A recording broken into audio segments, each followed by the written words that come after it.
August 15th, 2003, 41-year-old veteran construction worker Ron Hunt was part of a crew that was building a house in Reno, Nevada. On that particular day, Ron knew before he could do anything else on the job site, the first thing he needed to do was drill a couple of large holes in the ceiling of one of the rooms in this house. And so as soon as he got to the job site that morning, he went in the back of his truck and pulled out a 6-foot-tall stepladder and a drill, and then walked into that particular room. Once inside, he opened up his stepladder and placed it where he wanted it, and then he tested his drill by squeezing the trigger a couple of times. And so once he knew that worked, he climbed up the ladder a couple of steps, not to the very top, but just a couple of steps, and began punching holes in the ceiling with this drill. Now, at first, these holes were very easy to punch through, but when he got down and moved the ladder to another section of this room where he also needed holes in the ceiling, when he got up there, he could not get the drill to go through the ceiling. And he didn't really get it because he knew there was nothing behind the ceiling that would stop the drill from going through, and it was just wood, so it really should be going through. And so he decided he just needed a little bit of extra leverage. He needed to really press on the back of this drill while he's pulling the trigger. And so instead of standing on the second or third rung of the 6-foot-tall stepladder, he walked to the very top of the ladder, the kind of dangerous section you're not supposed to stand on any ladder. And from there, he was in a better position to really push this drill into the ceiling. And so he gets in position and kind of feels like the ladder's fairly stable. And then he lines up this drill where he wants it. He begins squeezing the trigger. And at the same time, he really pushes with all that extra leverage into the ceiling. And as he does that, he feels the drill starting to go into the wood. But at the same time, he's pushing so hard that he's not realizing he's pushing down with his feet at a bit of an angle. And at some point, he pushes too hard and he causes the ladder to spill out from underneath him. Ron instinctively tried to throw the drill away from him, which is a common practice amongst construction workers. You don't want to land on your gear, it could hurt you. But he wasn't able to throw the drill far enough away from him. And even worse, the drill, when it hit the ground, basically right underneath him, it landed on its back with the drill bit pointing straight up into the air. And so when he fell down face first, his right eye socket landed directly on the drill. And so this 18-inch long, 1.5-inch in diameter drill bit impales his head, goes right through his eyeball, goes through his skull, and punctures out the back of his head. And so Ron, he hits the ground, but he's conscious. And so without even rolling over, he just reaches up with his hands and he feels the base of this drill, and then he traces to the drill bit and he feels it going into his eye. And then he feels around the back of his head and he feels the rest of the drill coming out of his skull. And at that point, he just starts screaming. The only other worker on the job site at the time was this man named Forrest. And Forrest, who was in a separate part of the job site, he hears Ron screaming. And so he runs over, he goes in the room, and he sees Ron, who's now standing up, cradling the drill base. The bit, the 18-inch bit, is still poking through his head. And so Ron is looking at Forrest and then turns to the side to show him that he's been fully impaled by this thing.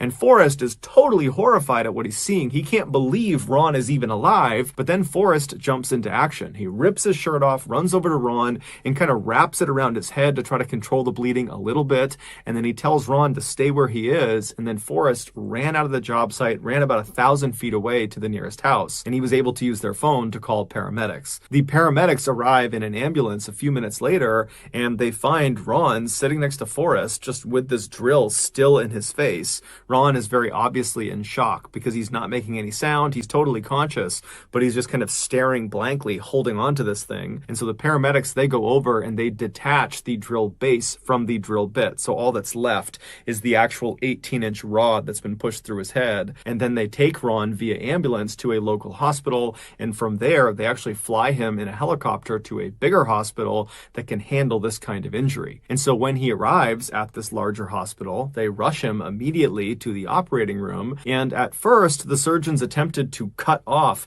either end of this bit, the part that's sticking out the front of his eye and the part that's sticking out the back of his head. But they realized once they did that, there would still be this huge piece of bit that was stuck in his skull, and that would obviously be a huge problem. And so after thinking about it, they decided their best bet was just to unscrew the bit from his head. And so they gave him some morphine, and then over the next couple of hours, the doctors slowly twisted this piece of metal until it finally unwound itself out of his skull. And apparently, as they were doing that, Ron, who was so high on painkillers, was cracking jokes about how somebody needs to come in here and take a picture of me. I probably look so great. And so miraculously, Ron would survive, and he would not even be paralyzed. The worst thing that happened to him is he lost the sight in his right eye. But all things considered, Ron is okay with that. The surgeons would tell Ron that the only reason he didn't die or get paralyzed is because when that drill bit went into his skull, it kind of pressed his brain aside as it passed through. Had it punctured his brain when it went through, that almost certainly would have killed him, but by some unbelievably slim chance, it did not, and he survived. Here is Ron's X-ray.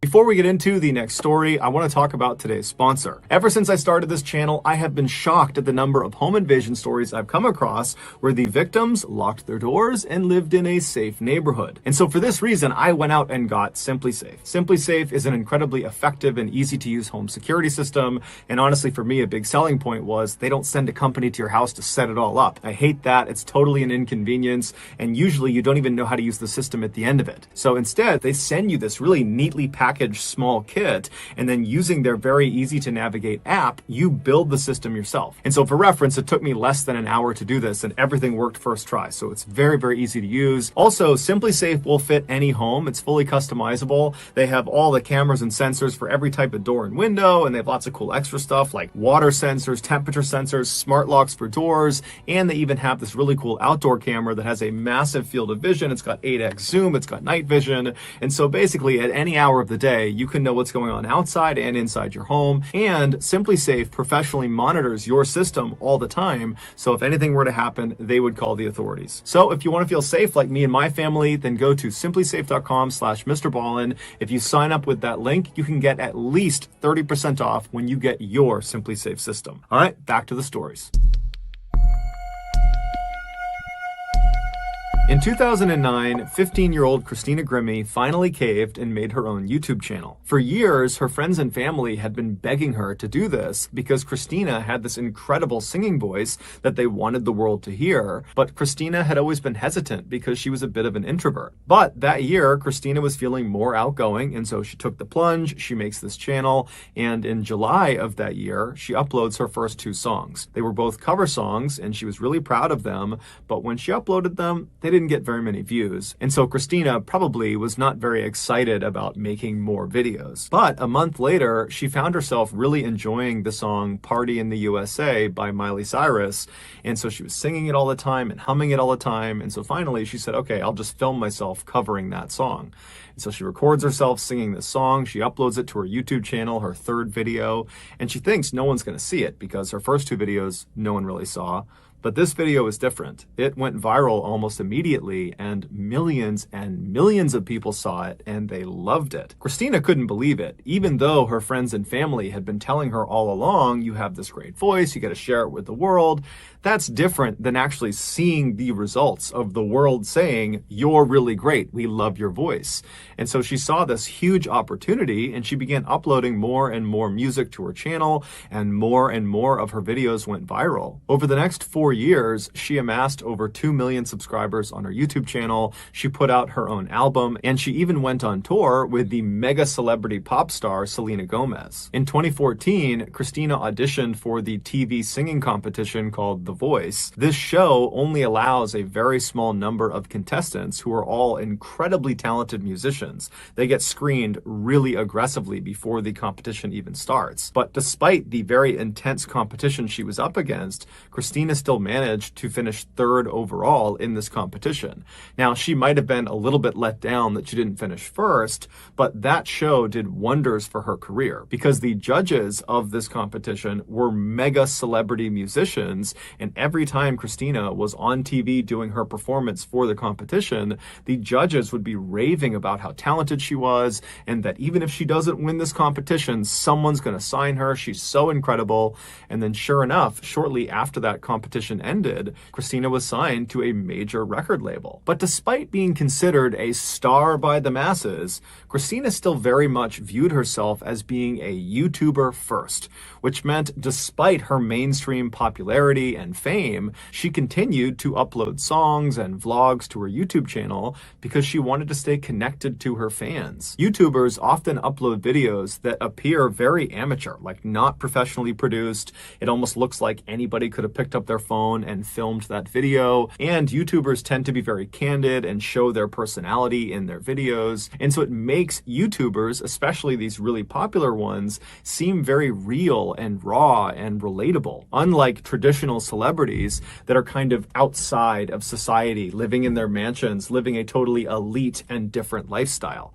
YouTubers feel like they're your friends. And this was definitely the case with Christina. On her videos, she came off as very humble and gracious and kind and friendly, and so her fans truly adored her. By June of 2016, Christina was still growing in popularity when she was asked to be the opening act for this concert in Orlando, Florida that was happening later that month. She agreed, and then on the day of the concert, which was June 10th, she posted to her social media this kind of shout out to all of her fans saying, hey, if you're in the Orlando, Florida area, come out to my show. And then after the show, I'm going to stick around and sign autographs and meet you guys. That night, the venue where this concert was happening was jam-packed, and most of the people were there for Christina, not the main act. And so Christina, she goes on stage, she has this incredible performance, the main act goes on stage, and then around 10 p.m., the concert ends, at which point Christina comes back out from behind stage and went right out into the crowd and began meeting her fans and hugging them and signing autographs and taking pictures. And then at 10:24 p.m., a man who was a fan of Christina's walked down from the back of the venue and kind of awkwardly gestured that he kind of wanted to get a hug.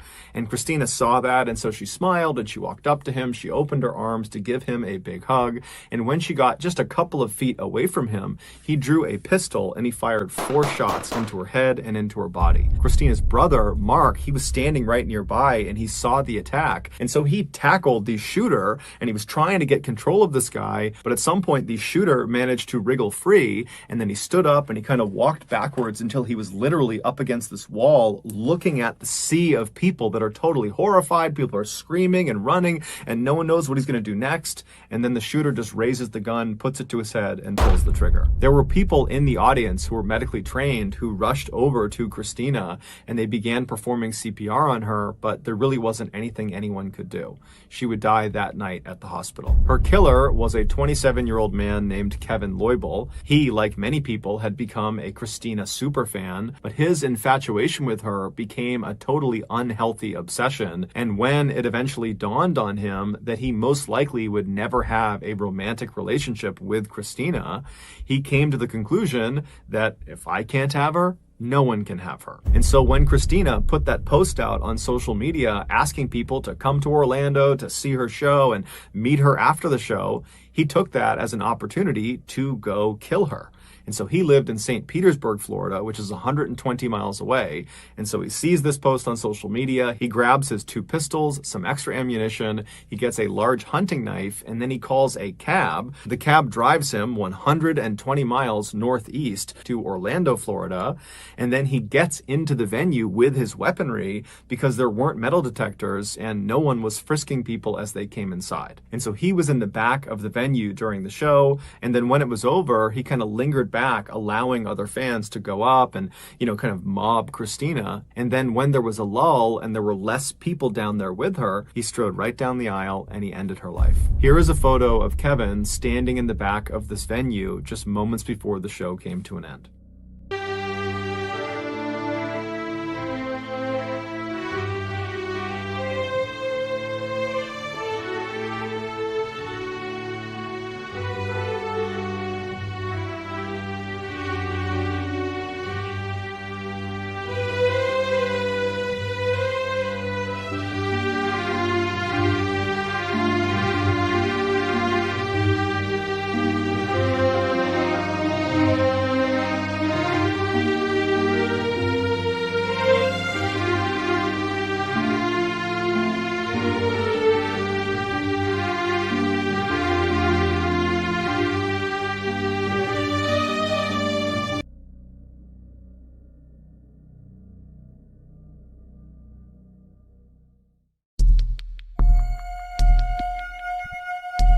In 2019, 21-year-old Samantha Josephson was a senior at the University of South Carolina. She was a brilliant student who aspired to be a lawyer. Specifically, she wanted to practice international law.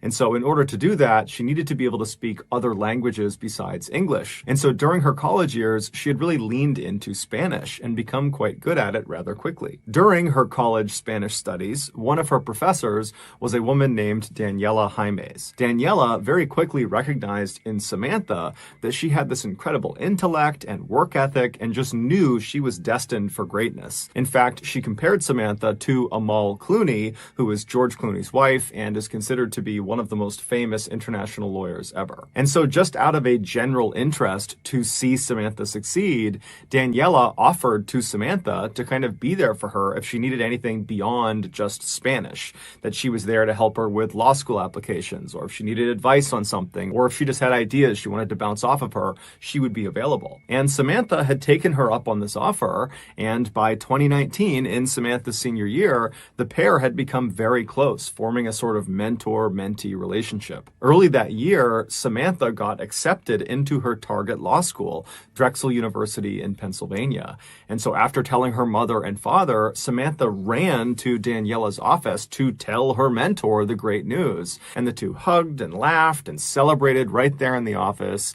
It was clear that everything was falling into place for Samantha, and Daniela was just very, very proud of her. A few weeks later, on March 29th, Samantha decided to go out with her friends for some drinks. Now, Samantha normally spent a lot of her time studying, even on the weekends, but since she was about a month away from graduation and she was already accepted to law school and really didn't have that much work since it was the end of the year anyways, she decided she could cut loose for that weekend. So she, along with her friends, head out to this downtown area called Five Points, which is right near the University of South Carolina, and it's an area that's full of shops and restaurants and bars, so on the weekends it is packed with college students. Samantha and her friends hop from bar to bar, they're having a great time, and then around 2 a.m. the group found themselves in a bar called Bird Dog, and while they were there, because it was so crowded, the group of friends got separated.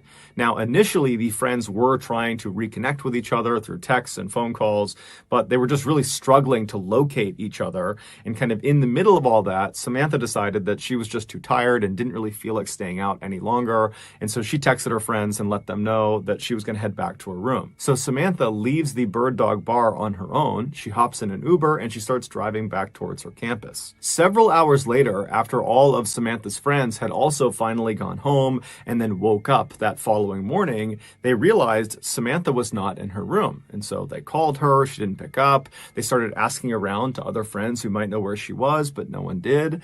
And so pretty quickly, Samantha's friends were very, very worried about her because the last they had seen her, she was leaving the bar on her own. And so they were really worried something might have happened to her.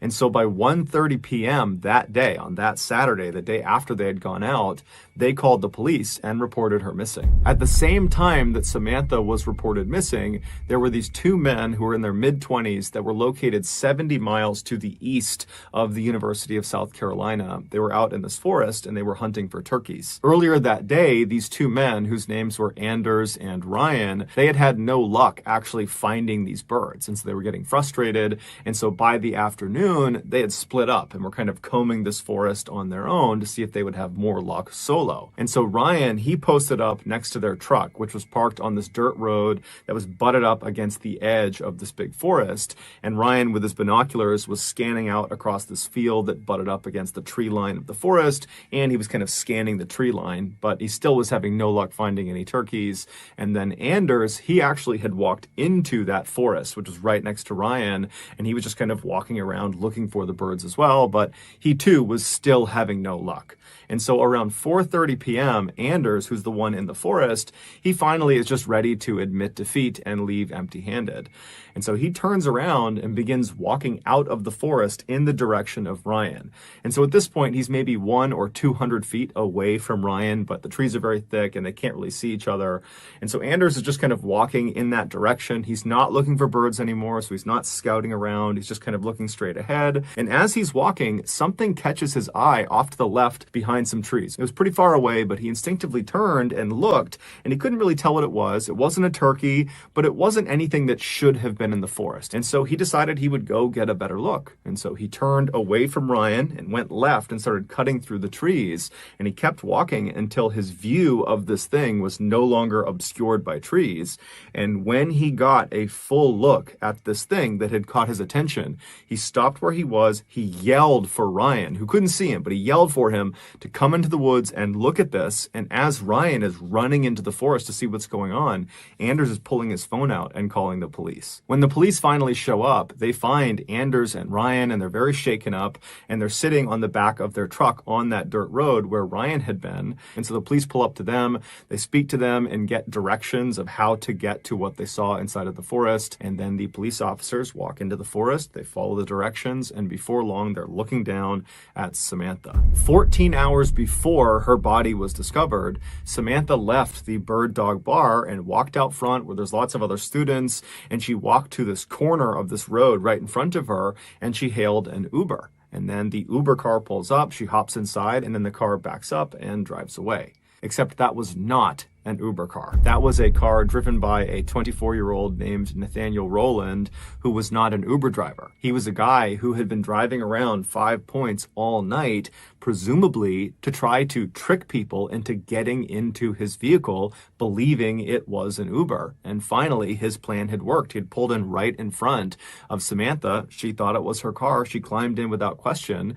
And then once she was inside, she couldn't get out again because the doors were child locked. There was no way to open them unless they were opened from the outside. Now, initially, Samantha wouldn't have noticed this. She just sat in the back seat. The car backed up. It started driving, except it didn't drive towards her campus. It drove the opposite direction. And the drive from this bar to the campus was only a couple of minutes long. And so even if she wasn't really paying attention, she would have recognized fairly quickly they were going the wrong way because, again, she's expecting to get dropped off within a couple of minutes. Now, we don't know what actually happened inside that car in terms of how Samantha actually handled this realization that he was taking her the wrong way. We don't know if she confronted him. We don't know if she tried to open the door and then realized it was child locked. We just don't know.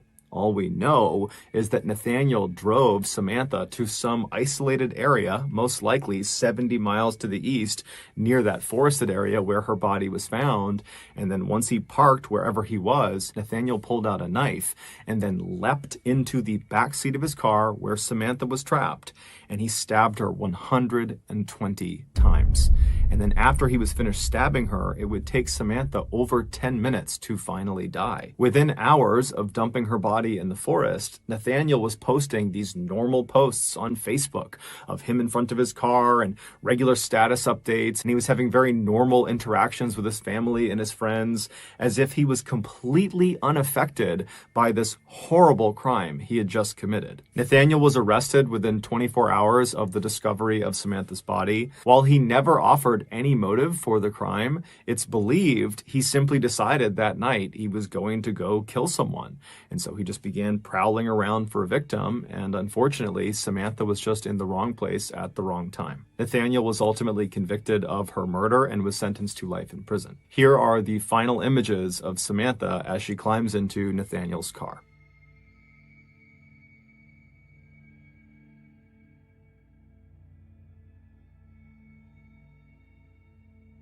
April 26, 2006, a bright, beautiful, outgoing 18-year-old named Whitney Sarek began making her way across her campus towards her lecture hall where she had a class that morning.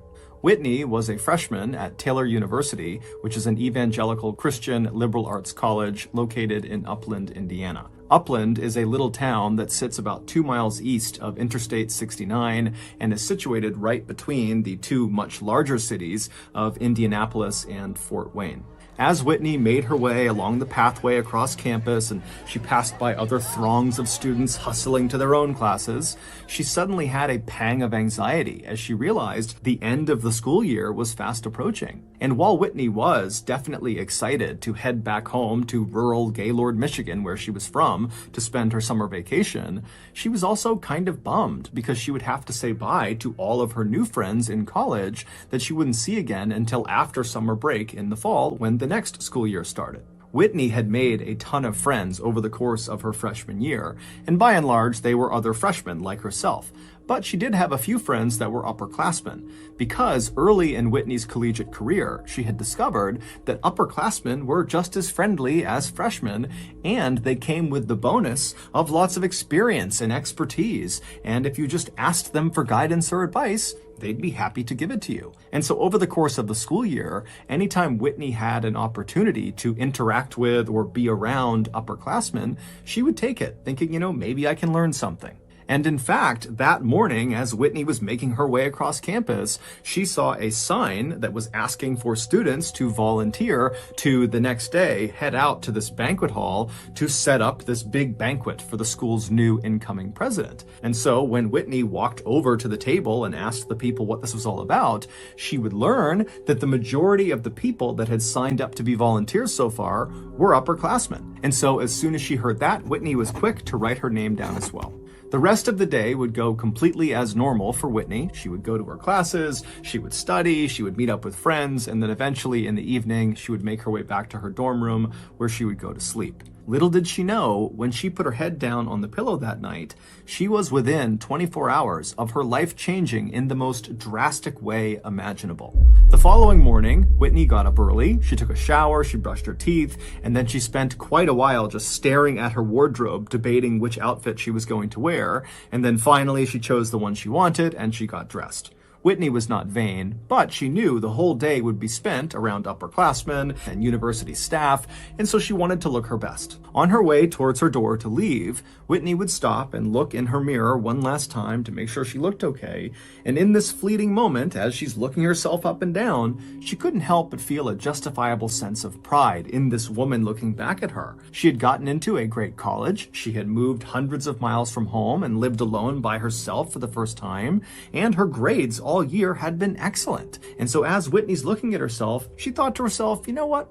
I'm doing pretty good. Whitney's gaze would move from her reflection up to the clock on the wall, and she would see she was running late. And so she quickly grabbed her jacket, she threw it over her shoulder, and she went out the door. When Whitney arrived at the meeting spot in the parking lot nearby, she saw there was a group of what looked like students standing around a university van. And so Whitney walked up to them, and sure enough, this was the group of volunteers. It consisted of 7 other Taylor students, most of which were seniors, and 1 university staff member. And so Whitney didn't know any of them, and so she quickly introduced herself, everyone said hi, and then because Whitney was the last person they were waiting on, very quickly after she arrived, they were kind of ushered into the van, and then the van pulled out of the parking lot and began heading north towards Fort Wayne. Fort Wayne was where the banquet hall was. It was located about an hour north. At some point during this drive north, Whitney struck up a conversation with a 22-year-old senior named Laura Van Ryn, who was sitting right next to her. Whitney and Laura were total strangers, but they looked so similar physically. They were both tall, blonde, and very slim, that when they first got onto the van, one of the other volunteers actually asked them if they were related. But it wasn't just physical similarities that Laura and Whitney shared. Once they got to talking, Whitney would learn that Laura had also grown up in a small rural Michigan town. It was called Caledonia, and it was located only a couple of hours south of Gaylord, where Whitney had grown up. After the van finally arrived in Fort Wayne, the volunteers got out, they went inside of the banquet hall building, and for the next several hours, they set up tables and chairs, they put out silverware, they hung up decorations, and the whole time, Laura and Whitney just stayed close together, continuing their friendly banter. And then around 7 p.m., when the banquet hall was ready for the next day's ceremony, the volunteers decided their work was done, and so they left the banquet hall building, they piled back into the van, and began heading south back towards their campus. For the first few minutes of the ride, Laura and Whitney would just continue to chat with each other, but pretty quickly they, like the rest of the people in the volunteer group, just were tired from all the hard work of moving things around, and so they became quiet and began looking out the window, just kind of keeping to themselves. About 30 minutes later, when the van was within a couple of miles of their campus, Whitney would turn and look next to her at Laura just for a second, and right as she did, Laura would actually look up and look at Whitney. And so for a really quick second, they made eye contact, and so Whitney kind of awkwardly smiled at her, and as Laura was smiling back at Whitney, Whitney realized something very strange. there was this bright light on the side of Laura's face. And then seconds later, that bright light had grown and the entire interior of the van was completely whited out. And then a second later, someone towards the front of the van yelled, "Oh my God, no!" And then the van went completely silent.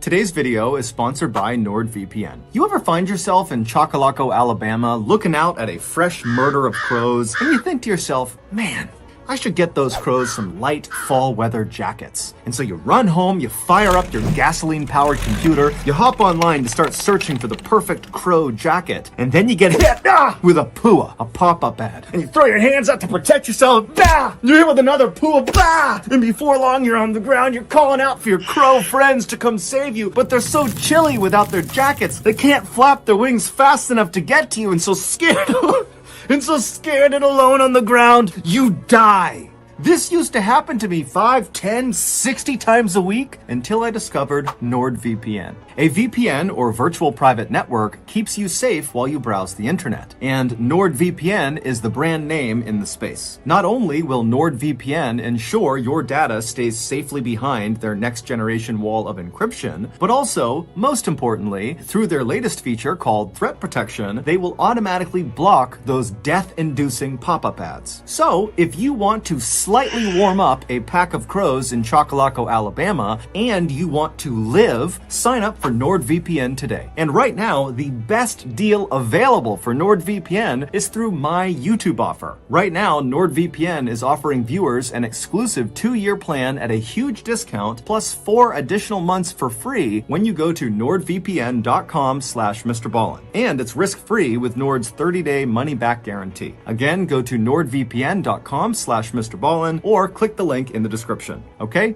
back to the story.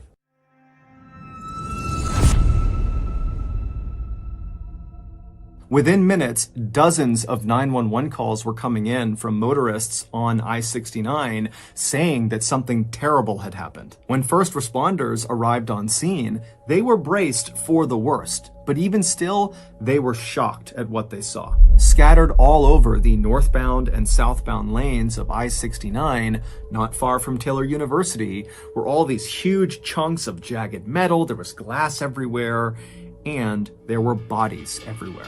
That light that Whitney saw growing on Laura's face that suddenly filled the entirety of the van were the headlights of an 80,000-pound, fully loaded tractor-trailer truck driven by Robert Spencer. Robert was a truck driver, and he was traveling north on I-69 when he fell asleep at the wheel, at which point his truck veered off the road into the grassy median between the northbound side and the southbound side of I-69. His truck bounced up onto the southbound lane and crashed into Laura and Whitney's van, and when it did, the impact literally peeled off the side of their van and sent the van spinning. And so as the van is spinning, because of this huge opening in the side of it, the students inside were literally being violently thrown out of the van into traffic. When first responders finally actually began surveying the crash site, they would find Robert still in his truck, he was alive, but they would discover that of the 9 occupants inside of that van,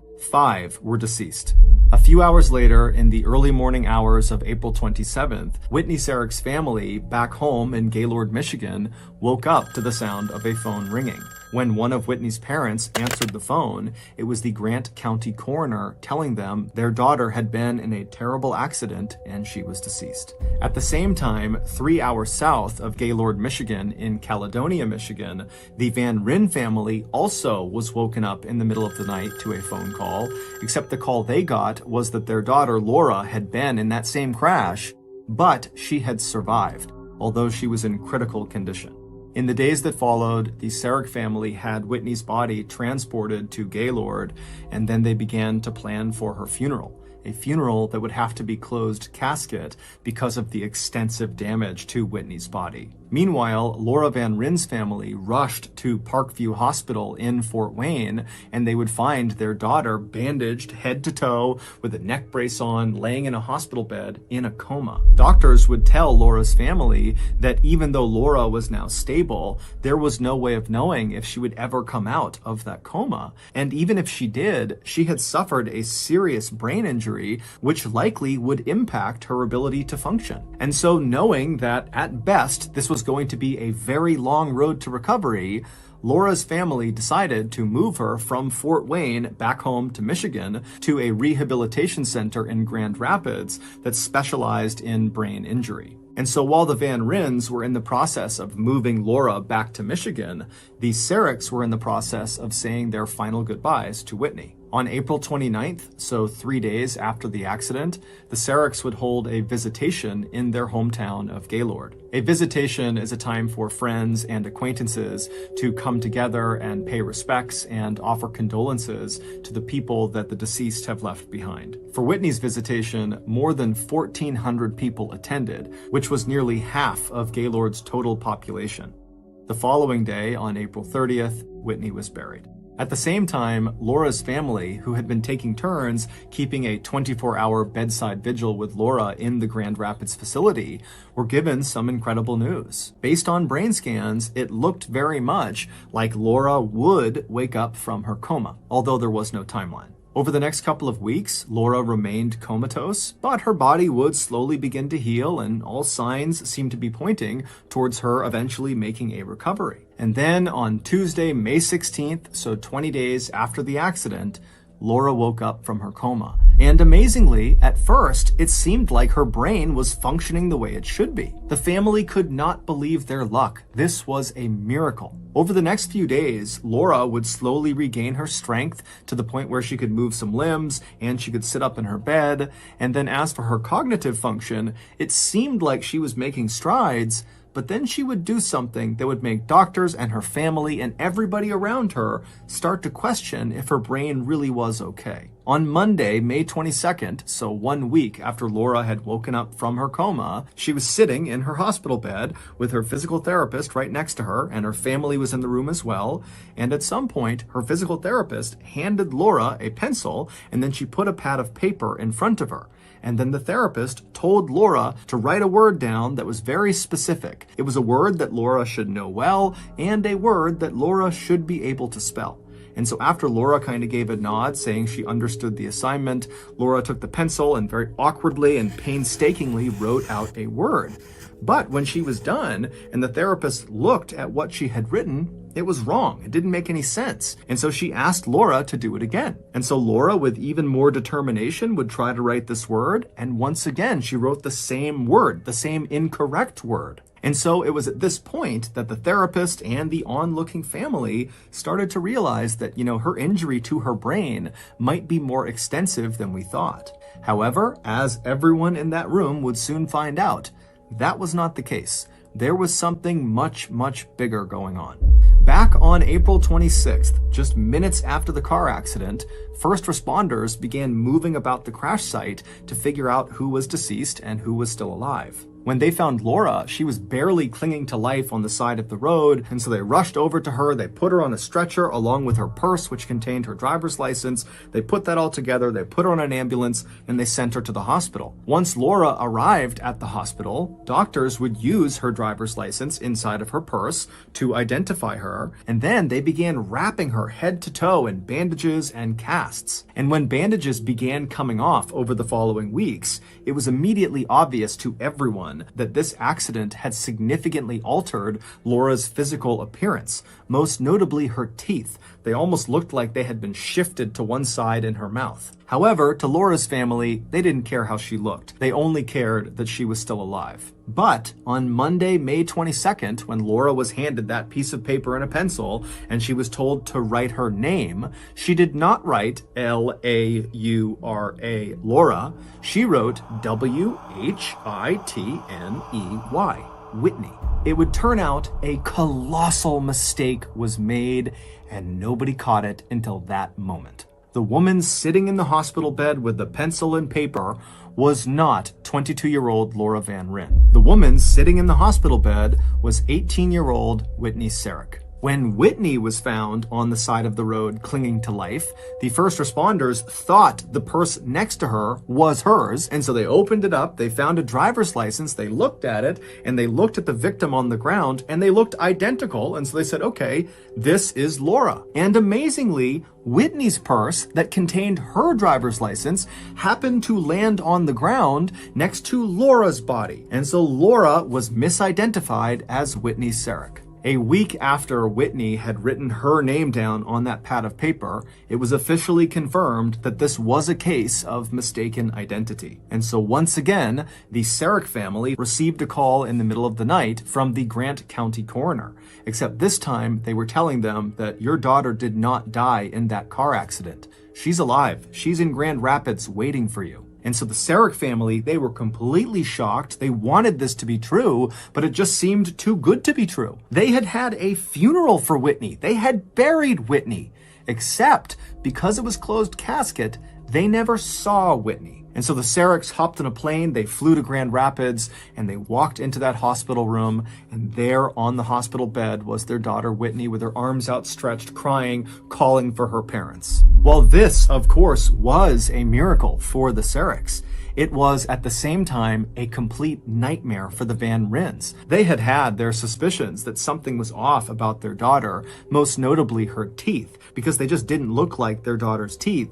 But they had been told by the doctors and by anybody who would talk to them that it was perfectly normal for people involved in these very significant accidents to look completely different or even act completely different. And so the Van Ryns just kind of put their suspicions to the side and focused on looking after their child and helping her recover. A few days later, Laura Van Ryn's body, which had been buried in Gaylord, Michigan under the tombstone that said Whitney Sarek, was exhumed and her body was flown to Caledonia, where the Van Ryn family was able to give their daughter a proper funeral and burial. Even though Whitney and Laura had only known each other very briefly during that volunteer event in Fort Wayne, their families would forge a bond over this shared trauma. And in 2008, 2 years after the crash, the Sareks and the Van Ryns would co-author a book about their experience in going through this horrible event from each of their perspectives. That book is called Mistaken Identity: Two Families, One Survivor, Unwavering Hope. Also that year, on April 26th, so the second anniversary of the accident, Taylor University would dedicate a prayer chapel to the 5 victims. Since the crash, Indiana has changed their state's protocols and procedures for identifying accident victims to ensure this type of mix-up can never happen again. As for Robert Spencer, the truck driver who caused the fatal accident, he would be sentenced to 4 years in prison.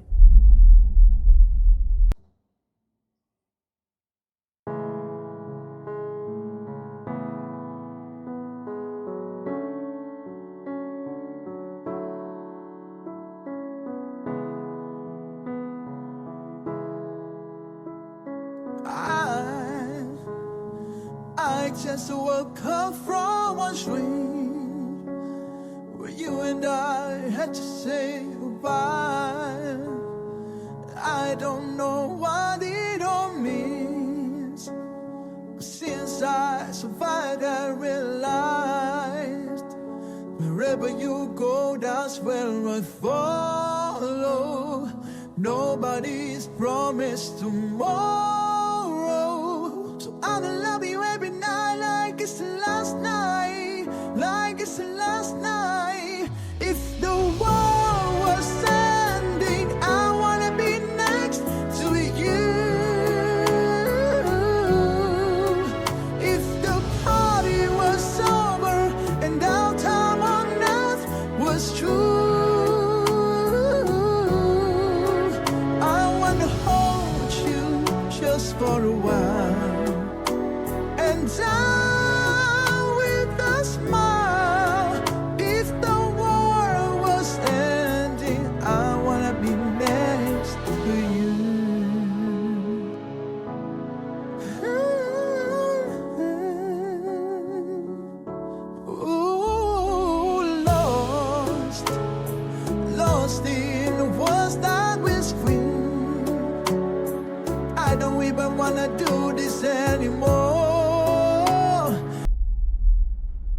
Every year, dozens of people, hikers, hunters, backpackers, will go off into the wilds of North America and then come out again claiming to have seen Bigfoot, the 8 to 10 feet tall, intelligent, bipedal, hairy creature that kind of is a cross between man and beast. And there's literally been thousands of sightings of that particular creature all over North America. And despite the thousands of sightings, there's never been a substantiated claim, so Bigfoot has become an urban legend. But no matter how you feel about Bigfoot, whether it exists or it doesn't, if you read through some of the first-hand accounts of these people who claim to have seen Bigfoot in North America, some of them are horrifying. And one account that stands out to me as being the most terrifying comes out of Oregon. There's a couple hot spots all over North America where some of the most sightings of Bigfoot occur, and one of them is in Oregon. In particular, it's the northwestern section of Oregon. And that's where today's story is going to come out of, and it is Jeff Boiler's story. Jeff was a Marine. He was then a police officer, then he became a deputy sheriff, and then he ultimately became a lawyer. What really stands out to me about Jeff's story is that he strikes me as a credible, skeptical guy who, when interviewed, because he's been on a TV show called Paranormal Witness on the Sci-Fi Channel, he did a follow-on interview. He's you can Google him, Jeff Boiler's Bigfoot sighting. The way he tells the story, it's like he's not trying to dress it up. He's not trying to make it more dramatic than it really was. It's like he's just telling you what happened to him. And he's not trying to create a theory as to what it was, but rather just, here it is. Here's what happened, as I remember it. And it allows you to listen to this story and really relate to it. And it makes it that much more eerie as you listen to what happened to him. And so today I'm going to be telling Jeff's story. But before I get into that, if you're a fan of the strange, dark, and mysterious, delivered in story format with lots of distracting hand gestures, then you have come to the right place, because that is all I do, and I upload 3 to 4 times a week. So if that's something you'd be into, I would ask you to please gently disembowel the like button, and then subscribe to my channel and turn on all post notifications so you don't miss any of my weekly uploads. All right, let's get into the story. Back in 1997, Jeff Boiler was a fit, single guy that had been in the Marine Corps for a little while, and then he'd been a police officer, and now he was looking to do something new with his life, and he had always been a huge fan of nature. He loved hiking and hunting, and so he just kind of up and decided to move to Oregon to just be back in nature. And so he goes out to Oregon. He doesn't really know what he's going to do for a job. One of Jeff's friends, who is the elected sheriff of a very rural county in northwestern Oregon, reached out to Jeff and said, hey, with your background, you were in the Marine Corps, you were a police officer, would you want to be one of our deputy sheriffs out here in northwestern Oregon? And Jeff's like, wow, great, and took the job. So after being on the job for a couple of months, Jeff is really happy. He loves his job, and he gets off one day from work pretty early, and he steps outside, and he would recall that it was like one of the most beautiful days he had seen in recent memory. It was just this gorgeous day, and even though initially he was planning to just go home, he was like, you know what? I'm gonna go on a hike. He wanted to go to this fairly hard to access section of the woods that was a little ways up the mountain where 20 years earlier he had actually buried one of his very close friends. And so he thought, you know what, today I'm gonna make that trip up to his grave, I'm gonna pay my respects. That's a good way to spend such a beautiful day. So he hopped in his Jeep and he started driving over to the woods that would take him up to this gravesite. It was an unmarked trail, but he had a map, he knew where it was, so he headed over. Now, Jeff was highly competent in the wilderness, but it needs to be said that he was basically going to be hiking into a section of the Cascade Mountains that was unmarked.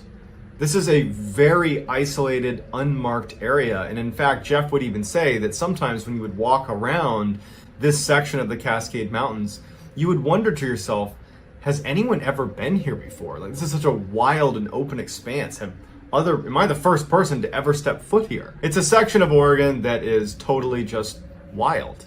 So Jeff arrives at the dirt lot that's right on the edge of this forest that goes up the side of this mountain.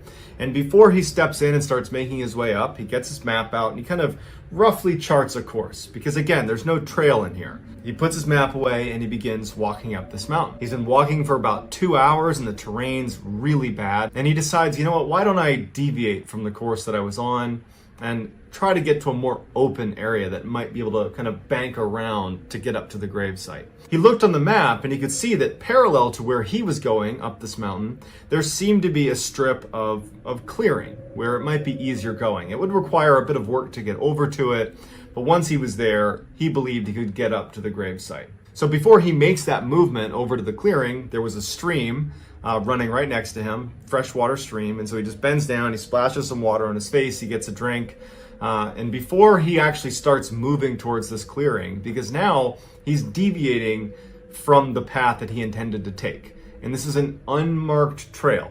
So he knew that he would need to be really certain where he was going. He didn't have a GPS, this is 1997, he just had his map and compass, so he pulls out his map one more time, he looks at where he needs to go, he closes it up, and so he pulls out his compass and he takes what's called an azimuth, which basically is a way to make sure you're going in the right direction. And so he pulls the compass up to his eye, and as he's looking, he sees just to the right of his viewpoint, about 20 feet above him, there is a tree and a boulder, and behind that tree, someone is watching him. And so he lowers his compass and he just kind of glances over, and he can tell that it's clearly a figure. It's got 2 eyes in its head and it's looking at him. And he's not immediately scared. He thinks that this is a person who's kind of poking their head around a tree at him. And it's daylight. He knows he's out in the middle of nowhere, but he's looking up at it. And he involuntarily cocks his head, like, huh? And this thing cocks its head. It's mimicking me. It steps out from behind the tree, and it's this huge, human-looking figure that looks very hairy. It's like 8 foot tall. And Jeff's looking up at it like, that's not a human. And so, not really sure what it is, he instinctively reaches for a sidearm, but he can't get it out of its holster. And he's like fumbling with it, and he's keeping his eyes on this thing that's, maybe 50 feet away from him, 20 feet up on this rocky outcropping. He can't get it out. And the figure's just looking down at him, and it's still got its head cocked to the side. He finally looks down to free his pistol. He draws the pistol, but the creature's gone. And he's like, I gotta get a better look. There was a tree that was pretty high that had a bunch of low branches that he could climb up. That would, if he climbed up maybe 15 or 20 feet, he could probably look over into this rocky outcropping. So he starts climbing up this tree, and he looks, and he's now level with that rocky outcropping, and he's looking out, and it stretches off quite a ways. There's a whole stretch of forest right there. And he's looking, and he can't see or hear anything. And he's starting to wonder to himself, like, did I really just see that? Is my mind playing tricks on me? Am I hallucinating? And so he decides, you know what? I'm going to climb back down and I'm going to go up onto that rocky outcropping. Wasn't planning to, but now I'm going to, and I want to see if I can see some tracks or just see where this thing went. He's a Marine. He was a police officer. He was very comfortable in the wild. He just didn't really scare that easily. And so he's just kind of curious. And he's armed, And so he climbs down the tree and he starts climbing up this like little rocky outcropping, and he gets up to where this creature was hiding. There's nothing there. There's no scent, there's no anything. And he just decides, you know what? I'm just gonna walk in the general direction that I think this thing went. Because where he was, which was this rocky outcropping, it kind of dead-ended because it's like a cliff. So he could pretty much only go inland and up this mountain. And so he just starts walking. And as he's walking, he's looking for signs that he could potentially attribute to this creature. He's listening really intently, but there's nothing. After about an hour, he's looking at the map and he's looking around at the terrain, and he's like, I think I'm lost. Like, I need to turn around now. And then it dawns on him that he's also lost track of time. It's starting to get pretty dark out, and he does not have a flashlight. So he starts to panic a little bit because he realizes that his curiosity has now put him in a very dangerous situation. He doesn't have supplies to stay the night. He doesn't have a flashlight. It's getting late, and he's potentially lost. So he tries to compose himself, and he just says, okay, I'm just going to turn around and walk back, because he hasn't seen any indication of this creature or this person or whatever it is. So he turns around and he starts backtracking as best as he can. And as soon as he starts moving back, from behind him, he hears what sounds like a very large tree break and smash into the ground. And he described it as being louder than most guns. Like it's an extremely loud sound. And he turns around and he looks, and there's nothing there. But he just figured, that's crazy. Like, I'm lucky that no tree landed on me. He's not thinking that could be, Bigfoot. He's thinking that a tree just fell and I'm lucky it didn't land on me. And so now, even though he is not connecting the falling tree with this creature or person he saw, he's in a bit of a panicked state. And so he can't help but associate the experiences. And so he finds himself, as he's walking now a little bit faster and faster away from where he just was, looking over his shoulder in the direction of where that tree fell and where he believed this creature or person was. And as he's walking, looking ahead where he needs to go, but then peering over his head, over his shoulder, over and over again, he hears another loud snap and fall, and it stops him dead in his tracks. It was ahead of him, off to the right, basically on the exact opposite side of where he had come from. And he's thinking to himself, in all the time that I've spent in the woods, it's so rare to be around a tree suddenly falling, unless it's being caused by another tree falling or some other event. It's rare that you would hear two large trees break and fall independent from one another in the same small area but not connected. That's pretty rare. And he's thinking to himself, if that creature or person had anything to do with it, how did it go from over there to all the way over there without me hearing it? It's moving around without me being able to spot it. And so the hair on the back of his neck stands up, and he's starting to feel very uncomfortable. He's being hunted. And so he keeps on walking the path, but begins to veer off away from the second snap that he heard. He figures, I'm just going to split the difference and kind of go a little bit to the left and avoid that falling tree, still keep my distance from this falling tree, and just get down the mountain as quickly as I can. And so as he starts moving in this kind of slightly new direction, he hears a third falling tree. And now it's back on his left side, closer to that first one he heard, except it's closer to him now. He turned around and he couldn't see the result of a large tree falling. He certainly heard it, but he's looking and he can't see anything.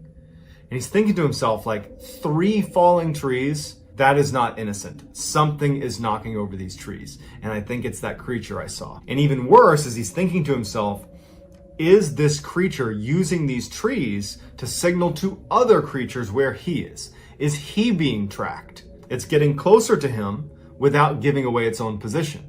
He really believed he was being hunted. And so he starts sprinting down the mountain. And as he's running, he's hearing snap, fall, snap, fall. These massive trees are being knocked down on his left and his right side, like you have 2 hunters basically following him, or it's the same one that apparently can move around in the wilderness without being spotted. And he is absolutely terrified. He's running down the mountain, he's falling, he's getting smashed up every time he falls. And he finally, after about 30 minutes of just running straight downhill with these crashes getting closer and closer and closer to him, he reaches this clearing. And he stops abruptly because there's an animal in the middle of the clearing, and it's a deer. And the deer doesn't seem fazed by Jeff. The deer sees Jeff, looks behind Jeff, just off to his side, and it tilts its head back and then turns and sprints away. It wasn't running from Jeff. It was running from whatever was right behind Jeff. And Jeff stops, and he starts turning his head in the direction of where the deer was looking, and he can't see anything. And as he's looking, another tree slams, smashing down right behind where he was. He takes off sprinting. He knows he's maybe a half mile from his car at this point.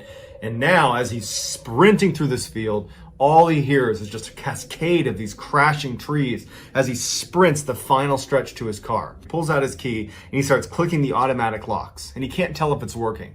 And he's panicking that it's not going to work in time, and he's going to get to his car and it's going to be locked. And he's fumbling with his keys to open the door, and now the crashing has all stopped.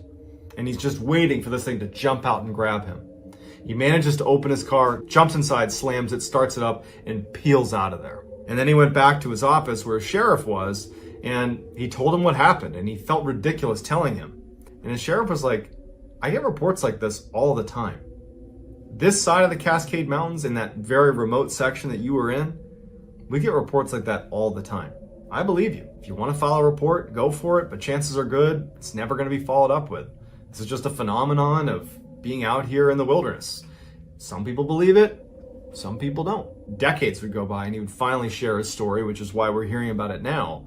But when he tells that story, if you watch it on Paranormal Witness, you're listening to it like it happened yesterday. This has stuck with this man, and it's clear it had a profound impact on his life. So while there's never been any substantiated claims of Bigfoot actually existing, some of these reports are eerily similar to one another, and some of the people detailing these sightings are people like Jeff, who really has no reason to lie or embellish. He doesn't really stand to gain much. In fact, he stands to lose, because he could be labeled as kind of like a kook for believing that Bigfoot chased him. So the way I like to look at stuff like this is just to keep an open mind. We don't know half the stuff that's in our ocean. We barely know anything in the universe. What's to say that there isn't some creature like Bigfoot that's managed to evade, legitimate proof that it exists? I think it's certainly possible. It doesn't mean that I fundamentally believe it's true. It just means that I retain an open mind. But I want to know what you think chased Jeff through the woods. Was it Bigfoot? Was it something else? Or was this just some hoax? And if it was a hoax, are all the other sightings hoaxes too? And if you haven't already, if you enjoyed this story, if you would please gently disembowel the like button and then subscribe to my channel and turn on all post notifications so you don't miss my 3 to 4 weekly uploads of stories that are like this, strange, dark, and mysterious. So thank you all very much for tuning in. I look forward to reading your comments. If you want to get in touch with me, you can message me on Instagram. My handle is JohnBallen416, or you can